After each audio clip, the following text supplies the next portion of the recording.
Okay, we're going to go ahead and get started. Welcome, everyone. My name is Stephanie Summers-Gresh. I'm the Executive Director for the Scleroderma Foundation, Greater Chicago Chapter. And in a moment, I'll introduce our chef and panelist, Katie Simmons. For those of you that may be new to the Scleroderma Foundation, we do offer a number of resources, including support groups and physician referrals, as well as a lot of other educational content besides today's presentation. And so we post those on our YouTube channel, including today's webinar, and you can find that at youtube.com/GC Scleroderma, as in Greater Chicago. So that's youtube.com/GC Scleroderma. For this and other educational content, you can also just go to our website for more information about resources that we offer, which is scleroderma.org/GC chapter. All right, with that, I'm going to introduce Chef Katie Simmons. We're excited to have her here today. Katie is a personal chef based in Chicago, and she specializes in creating healthy recipes for special diets, including celiac, FODMAP, which many of you may be familiar with, and others. She also has a blog that she runs called Plants Rule. She puts out recipes and videos and tips on how to eat a more plant-based diet. She's also a bit of a fitness guru. She teaches group fitness classes for Equinox and FSC, and so she's here to inspire us today to make time for our health and eat healthy. We all know that that's an important part of managing scleroderma, and we talk about nutrition a lot in a lot of our different educational conferences. Katie was originally scheduled to come to our spring conference that we would have had this April, which obviously got canceled, so we won't get to taste the food that she's making, unfortunately, but she's still going to show us how to do it. And I think her topic is very applicable to right now, because she's talking about meal planning and how do we plan ahead. We're all staying at home and not going to the grocery store that often, so she's going to help us figure out how to plan ahead and still eat healthy and also make it taste good. So I also wanted to mention that we'll have a handout I'm going to email out to all the attendees after the webinar, which will have her recipes and some meal planning tips that she's put together for us. So, and with that, I'll turn it over to Chef Katie. Awesome. Thanks so much for the intro, and thanks for having me and adapting to the circumstances. So I'm very excited to spend this Thursday lunch break with you guys. And just assume, even though you can't taste the food, that it tastes delicious. It's amazing. And we'll be okay. So we're going to talk a little bit about meal planning and meal prep. And just want to throw a question out there. You guys can answer in the chat. How many of you do meal plan? That means you think about what you're going to have for breakfast, lunch, or dinners for the week. And then you plan when you're going to cook those meals, and maybe you portion them out. So that Monday when you go to the fridge, lunch is ready. You just got to reheat it and throw it together and it's ready to go. So that's kind of the idea behind meal planning.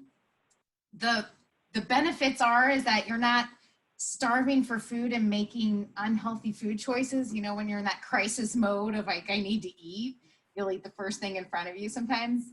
And also it makes better sense of grocery shopping, because you probably only have to go once, which is awesome these days. And it helps you just be ready and be prepared. So we're going to do a few simple recipes. When you are meal planning, it's important to think about which meals mean the most to you. So a lot of times dinner is included in that for most of us. Also lunches, especially now if you're home more, you want to think about what you're going to eat for lunch and not just be like survival mode. Breakfast, if you eat breakfast, preparing some of that on the weekend can help you, incentivize you to make healthy choices. And then let's be real, if you like to eat desserts or treats, or you like snacks, make those on the weekend so that you have those healthier options ready to go when you're not reaching for cookies or pastries or other stuff that might be hiding in the pantry. So the first thing we're going to do is our dinner meal prep. And one of the easiest meal preps for dinner is just a sheet pan roasted veggies with either chicken or salmon or shrimp or potatoes, depending on what you eat in your diet. So we're gonna make a really simple garlic and herb sheet pan roasted chicken and vegetables. And the first thing I'm gonna do is just get the garlic and herb marinade sauce kind of thing going. I'm gonna angle my camera down a little bit so you can see my cutting board. So I got a few cloves of garlic here. And the best way to go after those is to take a knife, make it flat, and get angry. So you're just gonna smash your garlic. Depending on how angry you are, you're already pretty good to go. Give it a quick chop. And if you don't like chopping, you can also use that pre-minced garlic. It comes in a container at the store. Use that. All right. Good to go. Let's get that off.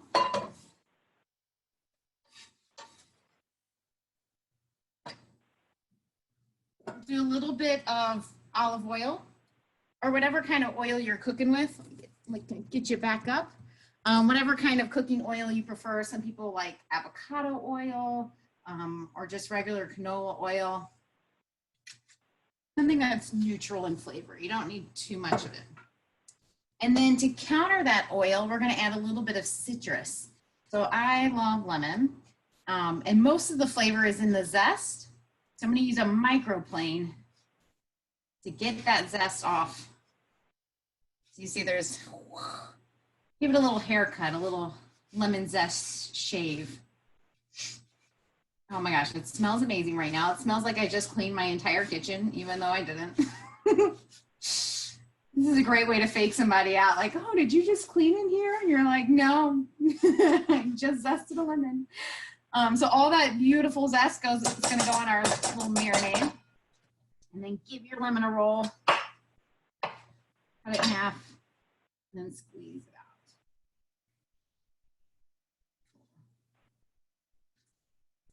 Now to add the herbs, oops, one seed got away. One seed got away. Our herbs for our garlic and herb chicken and veggies is basically a lot of the herbs that you're going to put into a poultry seasoning. So we've got thyme, which I love.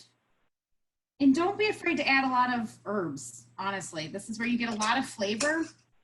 And sometimes we think that food tastes bland or something, and so we add more salt to it. But instead of adding salt, I encourage you to add more herbs. You can use dried herbs, you can use fresh herbs.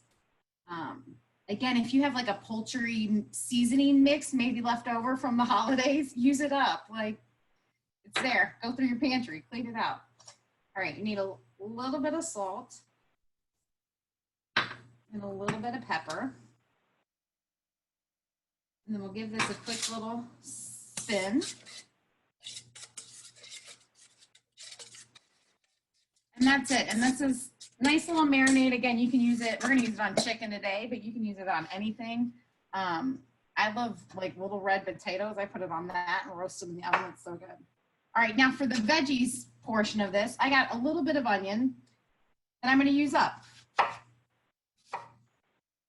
This is left over from the week, so I might as well throw it in with the other vegetables. I also had this zucchini laying around in my fridge, so hey, let's get him going. And the most important thing when you're doing like a roasted thing and you're roasting everything at once is that you want it all to be about the same size. So I'm cutting my onion into, pretty big chunks. And I also want to cut my zucchini, about the same size, right? So keep that in mind. You can use any kind of vegetables, but you want them to be about the same size.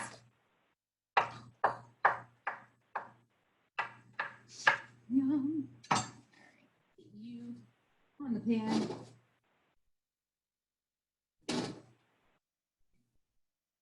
Now I also have, these are like my new favorite thing, rainbow baby carrots. How amazing is this? I love baby carrots anyways, just as a snack. I'm actually dog sitting right now, and the dog I'm dog sitting loves baby carrots. So it's a good incentive for both of us to eat more baby carrots.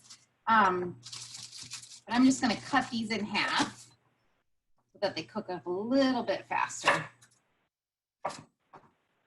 And what's kind of cool about rainbow carrots, does anybody know what gives them their different colors? Take a guess. Throw it in the chat. If you think you know the answer to that, we'll come back to it later. What makes a purple carrot purple? What makes a yellow carrot yellow?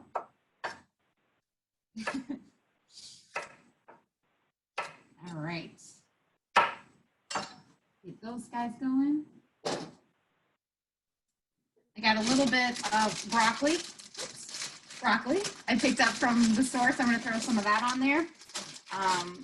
Broccoli, cauliflower, any of those good cruciferous vegetables. It's always nice to throw a few of them into the mix.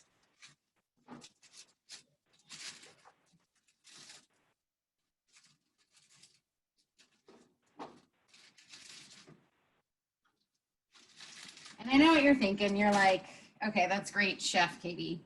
But I don't chop. I don't really like to chop. Like, it's not my thing. It's not what I want to do. Okay, there's this magical thing called frozen vegetables. I want you to start getting in the habit of picking up a few of these. And something like a California blend is really great for this. You can also do like stir fry blends, or just pick up some broccoli and cauliflower and throw those in. You don't have to do any chopping. It's super easy. All right, so we got our veggies ready to go. Give them a spread out. And then the chicken that we're using, I'm using both breast and thighs, boneless and skinless. And I cut it into about the same size, inch size pieces. And again, we want to do that so everything cooks at about the same rate. And you don't have raw chicken and raw broccoli, and you want to spread it out pretty much into a single layer. Nice, nice. Everybody get friendly. And I do like using chicken thighs. I know there's a little more fat in there, so sometimes we get worried about it. But even just using a little bit adds a lot of flavor, especially when you're eating so many vegetables. It can really be satisfying to add that little bit of dark meat. All right, so there's our delicious garlic herb marinade. Every level last drop. Last drop. Is that a spread? All right, tossy toss. Hey, Katie, maybe you want to angle your computer down after your... Yeah. Just a teeny tiny bit. Just a tiny bit. We can see you, but yeah, there you go. That's better. I got chicken hands right now, so.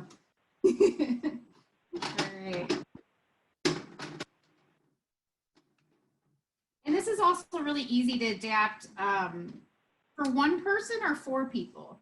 So you can just do 2 sheet pans like this if you want more, or do one with chicken and one with steak, one with chicken, one just veggies. You know, it's when you're doing it, do as much as you think you need, maybe even do a little bit of extra. And then you'll just have meals all week. It's so easy. All right, now I'm gonna throw this in my hot oven. My oven is screaming at 450. And it'll be done in about 20, 22 minutes. So we'll check it about halfway through. This is probably a good time if anybody has questions. Let's take a few of those. So Katie, we actually had someone answer your carrot question. Yes. So someone said, purple carrots contain twice the amount of alpha and beta carotene. And they said the color is from anthocyanin. Hope I'm pronouncing that right. Yes. Is that right? Yeah, it's right. So anthocyanin, I don't know how to say it either, but it's the same antioxidant that is in blueberries and in the skin of grapes.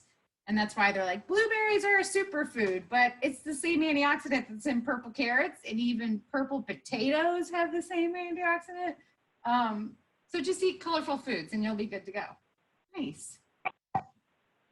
Katie, I liked your comments about some of the shortcuts, because it is nice to have shortcuts. So sometimes, especially if you've got hand issues from scleroderma and you don't like to do a lot of chopping, like you said, of the frozen vegetables, the garlic I think is great. I love to do that. Instead of chopping garlic, you can just buy the jar of minced garlic, which is amazing, time saver. And even just buying the baby carrots instead of having to peel and chop carrots, right? They're kind of all ready to go. You can just toss them on the tray and roast them. They are. So I like that. I like those tips a lot. I was going to say, as we're going along too, if you guys have your own tips for things that you like to do at home that either is a shortcut or a time saver or makes things easier or whatever, feel free to throw those in the chat box as well, and I'll share those. Yeah. And even if you don't want to make your own marinade, buy a really good marinade at the store and just use that. Just make sure you want to check the ingredients label and make sure you can pronounce all the ingredients. And the fewer, the better. So just go through that ingredients label and make sure everything looks familiar to you. Like safflower oil sounds familiar and garlic sounds familiar, but monodextrin, glucosamate, whatever, those things, try to avoid those things that don't look familiar to you. Cool. We want to keep going?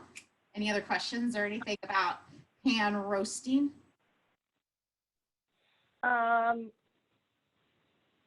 So somebody did have one question about the frozen vegetables. She wanted to know if it's true frozen vegetables are not really good. I don't mean they taste good, or I was always told to get fresh vegetables. So maybe you talk about frozen versus fresh vegetables. Yeah. So we'll talk a little bit about nutrition and then also about flavor. And they're sort of related. Frozen vegetables, they are picked right off the farm and they're harvested and frozen right away. So when they do that, they flash freeze them, they lock in all of that fresh flavor. So it's usually the flavor is really good. And also they're locking in a lot of that nutrition. If you take it on a micro scale, it might not be exactly as much vitamin A as a fresh carrot that you peel and pull from the garden, but it's close enough. And the moral of the story is that you're eating your vegetables and you're getting more of that fiber, more antioxidants, all those nutrients in your body. And I think frozen vegetables are awesome. I use them all the time for myself. It's so convenient and yeah, it's just so convenient and so easy and it's delicious. So yeah. Very cool. And then another question was, what marinade would you suggest for this dish with beef? So if they're making this with beef, would it be is there a different marinade or? Yeah, I would use the same kind of basic marinade. Beef, you can take on a little bit stronger flavors. I also love Asian flavor. So a lot of times I'll do like a soy marinade, this soy sauce or tamari, some ginger, a little bit of garlic, maybe a little red chili if you like spice, and that's it. And I can just throw that same marinade on beef with onions and asparagus. Oh my gosh, it's delicious. Yeah. Another question about the dish that you're making right now. What was your temperature? What did you bake it at? So right now it's at 450. It's really hot. And that's going to help give you a nice crispy edge, but also cook the inside. So it's more about getting that crispy edge at 450. And you'll get these recipes. We'll send them to you. So yeah. Can you cook it at a lower temperature if somebody wanted to know, like at 325? And how long would that take? Yeah, you can. 325 would be lower and slower, and you wouldn't get as much crispiness out of it. I wouldn't go that low. I would say 375 would maybe be the lowest. Because again, I like that sort of browning, that caramelization effect on the outside of the chicken and the vegetables. And that's going to give you that. If you go 350 or 325 even, it's probably going to take you 50 minutes. Yeah, just make sure you cook it. Okay. Chicken's done. Yeah. Okay, a couple other questions about the frozen vegetables. Do you defrost the frozen vegetables before roasting? Yeah, you should. Otherwise you'll get a little bit too much water in the pan. So just thaw them out the night before or the morning of. Or if you don't think of doing that, do a quick thaw in your microwave. Most microwaves have a auto defrost capabilities, or if not, just do it for like a minute or two and then check it and then do another minute. But yeah, it's worth giving it defrost so you don't get too much water while you're roasting. So the best thing to do would be to just throw it in the refrigerator the night before. Yeah. Take it out of the freezer and put it in the fridge. Yeah. Okay. Or the morning of, if you know you're going to make that for dinner that night. And if you're using frozen veggies versus fresh, does that change the cooking temp and cooking time? No, it shouldn't. I mean, it might be a little bit less, but maybe 5 minutes less. But this is such a quick roasting when you cut the chicken into those small pieces. Again, it's only going to take 20 to 25 minutes. So using those frozen vegetables won't make that much of a difference. Okay. And I think there were a couple questions about what you were making, but remember, we're going to send you guys the recipes. So if you have any specific questions about what she's doing, we'll get those to you. What are you making? What's going on? All right, let's get moving. Let's talk a little bit about breakfast. Because I love breakfast. And it's the most important meal of the day. It's a very important meal. And it's good to have something healthy for breakfast, because that sort of sets the stage for the rest of the day. If you have something healthy to get you started, to get you satisfied and get you like that good energy, then the whole rest of the day, you're going to feel good. You're going to feel energetic, and you're not going to go through like energy crashes and waves. And a good way to do that is to get something whole grain into your breakfast. So simple as oats is the easiest way to get a whole grain breakfast started. I'm gonna go ahead and get our oats cooking.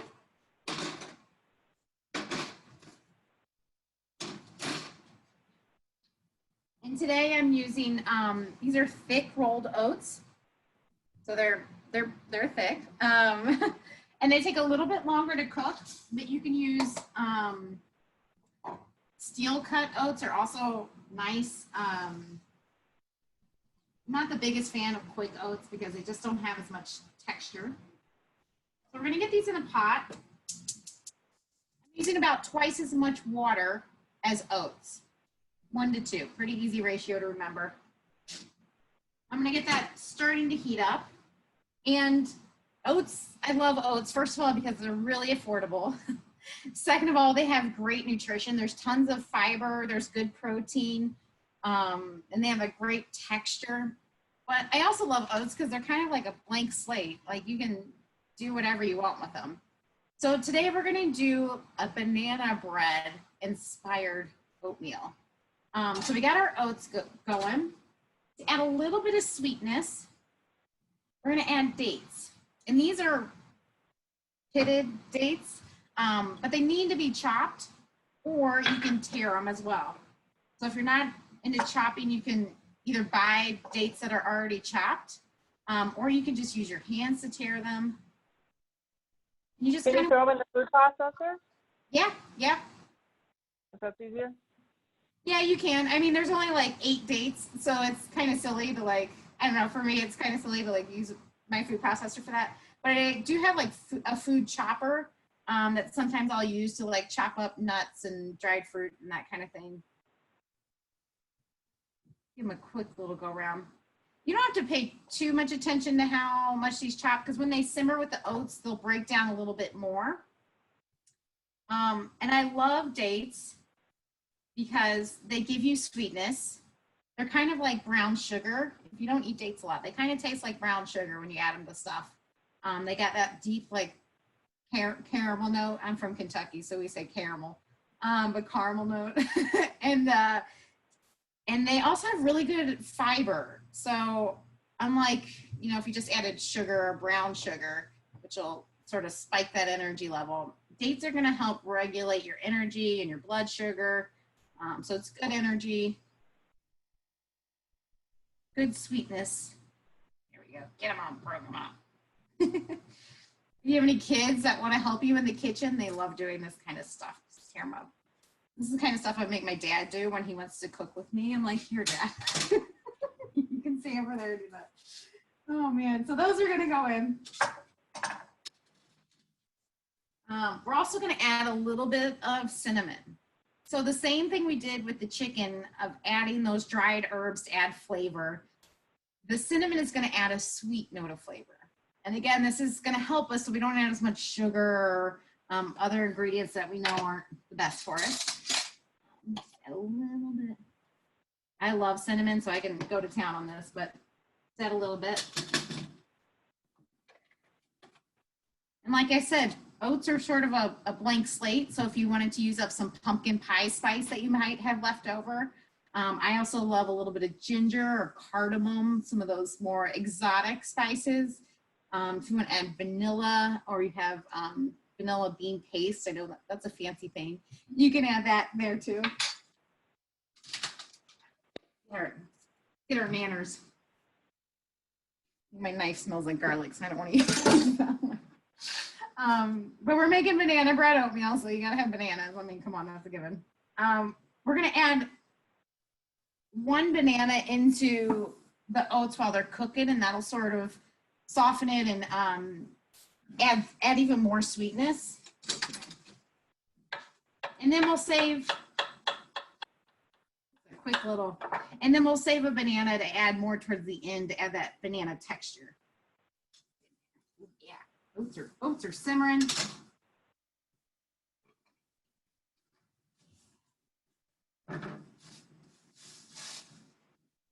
Let's see if you guys can see this. Whew.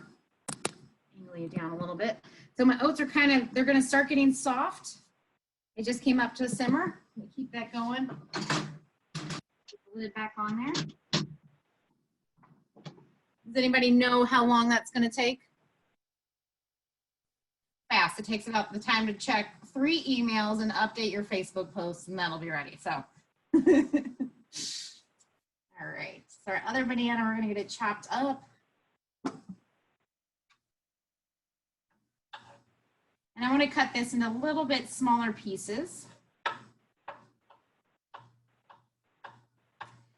And bananas, I mean, we're doing banana bread oatmeal, so it's got to have bananas. But bananas are also one of those things I always have on hand, so it's easy for me to throw them into oatmeal. But again, if you don't feel like chopping, you can use pretty much any fruit. I always have frozen blueberries on hand, and those are awesome in here.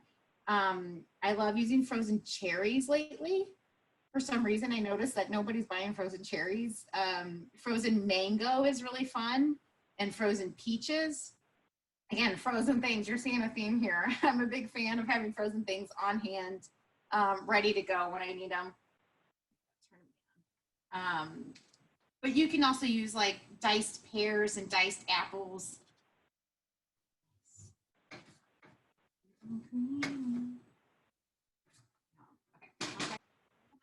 It's pretty close though. Does not take long. That's the beauty of it. So I don't know. Does anybody make oatmeal, or what kind of fruit would you add to your oatmeal? How do you like to flavor your oatmeal? It's a good question. You guys can answer in the chat if you have other suggestions of adding some flavor to what's going on in there. We're going to add a little bit of crunchy texture to the finished product. So I'm going to add some walnuts. These are halves and pieces. And I just like to, you can break them up with your hands. Get a little bit angry. You just want them into bite-sized pieces. You could throw this in the food processor, a little food chopper. You can also find walnut pieces that are already broken up. I also love pecans. That's one of my favorite nuts. I think that's a Southern thing. What else would you guys add to your oatmeal to maybe give it a crunch or to add a little bit more texture to it?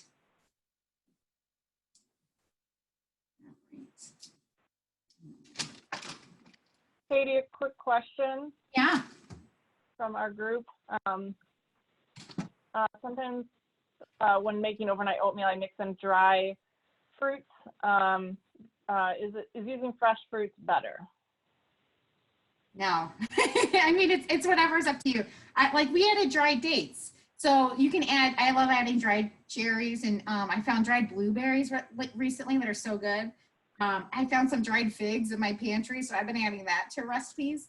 No, I mean, I love both dried and fresh. And what's cool is when you cook it with the oats, it kind of rehydrates that fruit and plumps it up.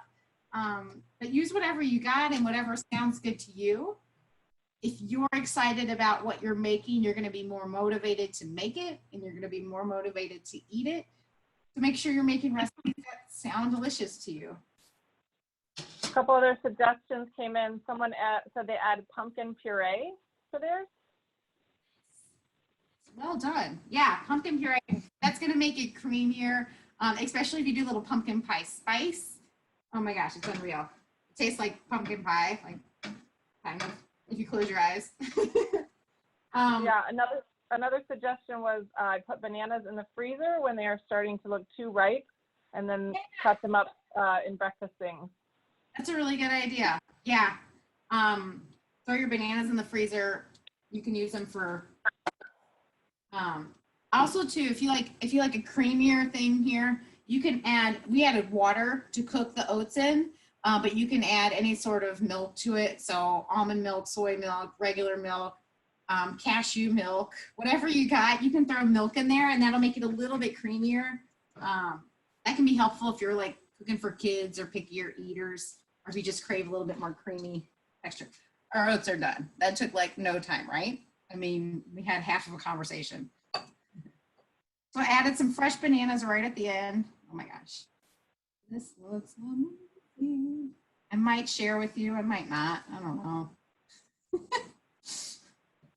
Now, when I am doing this for meal prep, I'll put that into containers and then portion them out. And I keep the walnuts separate so that it keeps that little crunch separate. And I like to just add that right at the very end. So pretty. You guys see it? Little spoonula. Yeah, so let me, you get some dates, you get some bananas. I feel like we're on a true cooking show where you like have to eat it and say how amazing it is, but I'm gonna burn my mouth if I do that. So I'm gonna give our chicken a test. If you have any questions, maybe now's a good time. Looks really good, Katie. We had a couple other suggestions that came in. I add peanut butter when I make oatmeal for protein. Okay, cool. And another person adds granola. Yeah, for like a crunchy, I do that as a crunchy topping instead of the walnuts. Sometimes I even take like a granola bar and crumble it up. I mean, I really love playing with interesting textures. So yeah, that's a great idea. Our chicken's almost done. Got a little bit longer, I'm gonna throw it in there. So I'm just giving it a quick toss. You guys can see how beautiful it is. It's got some, oh my gosh, it smells amazing. I love all the herbs that are going on there. Okay, throw it in a little bit longer. Yeah, you can also add protein powder to your oatmeal if you're concerned about protein. Almond butter is a good one too. Yeah, and those things are going to also add a little bit more fat, so that'll give you some substance. If you tend to get hungry for lunch earlier in the day, adding a little bit of healthy fat from like nuts and nut butters can really help kind of carry you through. Does anybody ever make savory oats? And that's where you're going to put like maybe some chili powder in there or some hot sauce. And I do like an avocado with it. Just saying, just throwing out some ideas. Some other suggestions, Katie, were, can you put the extra oatmeal in the refrigerator and reheat it for the next day or two? And how do you reheat it? How do you recommend reheating it? Yeah, that's the whole point of this, is that you're making a big batch. I'm not going to eat all this right now. You're making a big batch and you put it in the fridge, and then to reheat it, you can either put it in a little pan with a lid on it. And I add a little bit more water just to give it some room to grow, and just simmer it on the stove, or put it into a bowl and again cover it and throw it in the microwave for about 90 seconds, 2 minutes, and you're good to go. That's kind of the beauty of it, is you don't have to think too much about it, and it's there waiting for you. Another suggestion was adding almonds. Someone's a fan of almonds. I know, almonds are good. Sliced almonds, one of my favorites. Keep them on hand. Has anybody ever cooked with other grains? So besides oats, the cool thing about grains, as there's so many of them. You can make a quinoa breakfast bowl. You can do barley. I really like barley too. It's got a good like chewy texture. Farro's really good as well. Or you can even find like breakfast grain mixes, like Bob's Red Mill has a really good mix. And it's got like millet and amaranth and some crazier grains in there. But yeah, it's fun to like get in the habit of cooking something whole grain and having that ready for you, but you can play with what the grain is, what the spices are, what kind of pumpkin puree you're putting in there. We had another shopping tip from someone. They said Costco has fantastic dried cherries in the bag at a great price point. So if you're going to Costco, check out the dried cherries. I mean, every store does. It's really incredible. I've had to adapt a lot with all that's going on in grocery shopping for my clients because Whole Foods has been out of a lot of dried fruit and nuts, but Jewel has had a great supply, and I've been able to find some things online, and it's amazing it's amazing. We live in a world with a lot of food. So even though the grocery shelves have been empty lately, we live in the United States of America, and I don't think we'll go hungry. If you can buy food, you will have food. So yeah. All right, I heard the chicken buzzer. I smell good things. Oh my gosh. Oh my gosh. Wow. So if anybody's in the Lakeview area, I'm offering takeout. Yeah, this is done. And I like to cut into like the thickest piece of chicken you can find on there, and just make sure it's white in the center and not pink at all. So just double check, make sure your chicken's cooked. That's it, you're ready to go. So you can eat this like it is. You can also throw it over cooked pasta, like a whole grain pasta, cooked rice, brown rice, quinoa. I love eating like baked potatoes, or again, those little red potatoes. So I might throw a couple of those in the microwave, or a sweet potato, and then eat something like this with it. But the cool thing is you have this ready, it's waiting for you. And then you can have some good meals, some good quality dinners, and even lunches throughout the week. Yeah. Any other questions or anything? Are you feeling inspired to like do some meal planning? I think just there are questions about the chicken, like how do you know when it's done? If it's pink, how much more time does it need in the oven? Kind of gauging that. Yeah, I mean, if it's pink, I'm gonna throw it back in the oven and set the timer for 5 minutes, and then check it again in 5 minutes. We used to have a chef in culinary school, and we would always ask, how long is that gonna take, chef? And he would say, till it's done. And so like, even when you have a recipe and it might say 25 minutes, your oven might be different. It is different than my oven. You might not have convection. Your temperature might be off slightly. So always use those recipes as sort of a guideline. And if the chicken's not done, throw it back in for 5 minutes, give it a check. Throw it back in for 5 minutes, give it a check, and you'll get the hang of it. The more you do it, you'll get the feel for your oven, and yeah. Someone suggested an instant read thermometer. Would you recommend that, or is that only for larger cuts of meat? Yeah, it's better for larger cuts of meat. These pieces are so small that, like what I just did, just to cut into it, it's going to be fine. Now, if you were doing like a whole chicken on the bone, that's helpful to have. Or if you're doing like a pot roast or something, that's helpful to have. But for these little pieces, the whole point is that it's quick and easy. I mean, that took less than 30 minutes and we got meals ready, So that's great for like the bigger pieces of meat. But for this kind of like just needs something quick and healthy and easy, cut the chicken up smaller, save yourself some time, and yeah. Another question was, when you have the leftovers and you're reheating the chicken, is there a way to reheat it so the chicken doesn't dry out? Yeah. The best way is always going to be in the oven. That's my chef self talking to you. Put it in a baking dish and cover it, and that's going to keep the moisture in. And there you want to go a little bit lower, so like 350 for about 7 or 8 minutes. that's the perfect chef world where like you have time to do all that and preheat your oven. My realistic self will tell you, you can throw it in the microwave, just make sure you cover it, and that's going to keep the moisture in. And only do like 30-second intervals. 30 seconds, give it a stir. 30 seconds, give it a stir. And then as soon as it's hot, it's done. You don't need to throw it in there for 7 minutes. Like the chicken's already dead. So just go a little bit more cautiously on the microwave because it heats up so fast. But I get it. Sometimes this guy is like the savior at the end of the day. So yeah. Let's see if there's any other questions. I think we got to all of them so far. Did you have anything else, Katie? I didn't. I thought this would take longer. I was like, oh my gosh. But no, we got through that really fast, which is kind of awesome.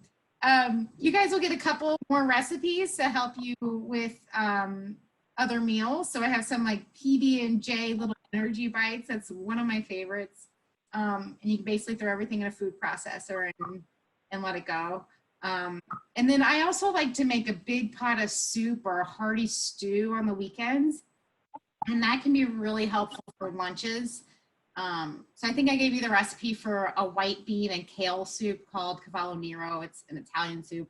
But even just making a big pot of chili or a lentil soup or a barley soup, make a big batch of that on the weekends. You can throw it in your crock pot or you can cook it on your stove.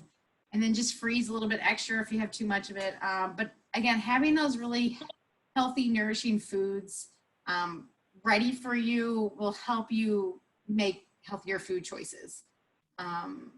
So yeah. There was another question about, I'm not sure if we'll be doing additional Zoom meetings or not, but someone was interested in smoothies and juicing. Do you have any of that on your website or your blog? Yeah, I have a few smoothie recipes. I don't do much smoothies or juicing because I like to eat my food and not drink it. Like for me personally, I don't drink a whole lot of those. But smoothies are a great way, especially in the morning if you don't like hot food or if you don't even want to make time to for oatmeal. If that just doesn't appeal to you, smoothies can be a really great way of adding nutrition to your day. So you can Google out there's some good like green monster smoothies. The important thing to remember about smoothies and with juices is to watch the sugar.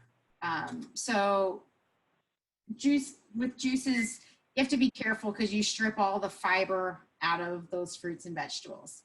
So all you're really getting is you're getting a lot of sugar and a little bit of nutrition. And the same thing with smoothies. You want to make sure you're not adding so much fruit. Try to get a little bit of vegetable in there, a little bit of protein, or even some healthy fat like avocado or nut butters or protein powder. And that's going to help so that you don't go on that energy spike and that kind of thing. But yeah, smoothies are a good way if you can sneak things in there. And it's a good use of frozen fruit for sure. Then one other question specific to a lot of scleroderma patients have GI issues, as you know. So when it comes to things like constipation, are there any food dishes or ingredients that you recommend? Is there any? Yeah, I mean, if you have a nutritionist or your doctor, always ask your medical professional first regarding your concerns and your issues, because they're going to point you in the best direction. That said, if you're noticing certain foods seem to aggravate your stomach, try taking those out of your diet for a little while. And if you feel better, then maybe it's okay to find an alternative for those foods. FODMAP is a really good starting point for finding some of the foods that can be troublesome to people. Also just looking for what we call low residue foods can be helpful. So low residue means there's going to be less fiber and your body can digest it a little bit easier. But always try to talk to your doctor or find a really good nutritionist, dietitian that has really good background, has a good resume, and they're going to give you the best advice for your situation or your body. I agree. I think that's good advice. And then one other person wanted to know if you have any suggestions for healthy desserts. Oh my gosh. Yes. So the little PB&J bites, I'm sending the recipe to you guys. That's a healthy dessert. I love fruit. I eat a lot of fruit for dessert, and that for me that tends to work. But I will also like do things with that fruit. So I love to like do grilled pineapple, or I'll do baked apples with cinnamon. If it's just me, I'll cut up one apple and put it in the microwave with a little bit of cinnamon on it, and maybe some like raisins or pecans to finish that off. For me, that works. Sometimes I'll make banana nice cream, which I take frozen bananas and I throw them in the blender with a little bit of almond milk and vanilla and some dates, and it gets that creamy, almost ice cream consistency. And that's really good. And you can add cocoa powder or vanilla or whatever flavors you want to that, and it tastes like ice cream. It works for me. So yeah, hope that helps. No, those are great suggestions. Well, thanks so much, Katie. I just want to remind everyone that your blog is plant-rule.com. Is that right? Yep. You can find some more tips and recipes and videos and whatnot there. And for more information on the Scleroderma Foundation and resources, you can go to our website, which is scleroderma.org/GC chapter. And I don't know, I hope you guys had fun today. I hope that was a fun and inspirational presentation and broke up your day a little bit. Thanks for all the questions and comments. I love that it was interactive, and so happy you guys could all join us today. And thank you so much, Katie, for taking time to do all this. We really appreciate it. Thanks for coming out, team. So such great questions and suggestions. I love it. Thank you. And thanks, Stephanie, for putting this together and adapting. It's amazing what you're doing right now. So thank you. All right. Well, thanks, everyone. Have a great day, and we'll talk to you soon. Thanks, Katie. Hey, thanks.